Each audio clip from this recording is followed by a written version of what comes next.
nome del popolo italiano, il Tribunale di Vicenza, visti gli articoli 533 e 535 del Codice di procedura penale, dichiara Rieke Wolfgang responsabile del reato a scrittoli e riconosciutegli le circostanze attenuanti di cui agli articoli 62 bis e 62 numero 6 del Codice penale, lo condanna alla pena di anni 4 di reclusione oltre al pagamento delle spese processuali e di mantenimento in carcere.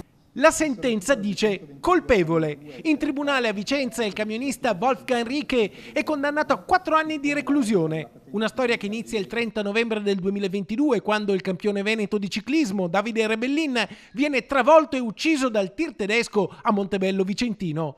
Wolfgang Rieke, 63 anni, subito dopo l'incidente si ferma ma poi riparte per la Germania. Per questo l'accusa di omicidio stradale è aggravata dalla fuga, un reato per cui il pubblico ministero aveva chiesto una condanna a 5 anni di reclusione. Ci aspettavamo una pena superiore rispetto a quella che era stata proposta in sede di patteggiamento, che era di 3 anni e 11 mesi, una pena leggermente più pesante, ma ripeto, insomma, la nostra è una presa d'atto, in quanto insomma, parlare di soddisfazione in questi casi non si può, in quanto ovviamente, scusate la frase fatta, ma Davide Rebellin è deceduto. Messo agli arresti domiciliari in un appartamento del Trevigiano, Wolfgang Rieke il 23 maggio di quest'anno è stato colpito da un ictus ischemico. Per la gravità delle sue condizioni il camionista è tornato in Germania, dove si trova tuttora in cura.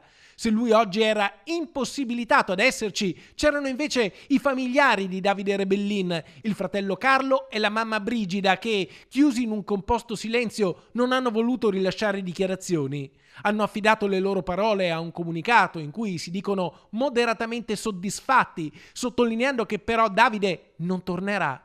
Sono stati accompagnati in aula dal loro legale, l'avvocato Davide Picco, e dal consulente Alessio Rossato. Diciamo che la pena è relativa per loro, nel senso sono felici comunque sia stata presa una decisione e che sia stato dato questi 4 anni. Ovviamente non può compensare la perdita di una persona cara. Dispone la revoca della patente di guida di Rieke Wolfgang e manda al prefetto di Vicenza per i provvedimenti di competenza.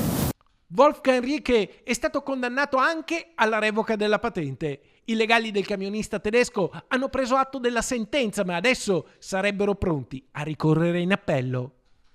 Non è andata meglio delle nostre aspettative, in quanto comunque ci sono vari elementi anche su quella che è stata la dinamica dell'incidente, che possono portare a conclusioni ancora più favorevoli al nostro assistito, e di conseguenza poi in appello cercheremo di far valere anche queste ulteriori ragioni.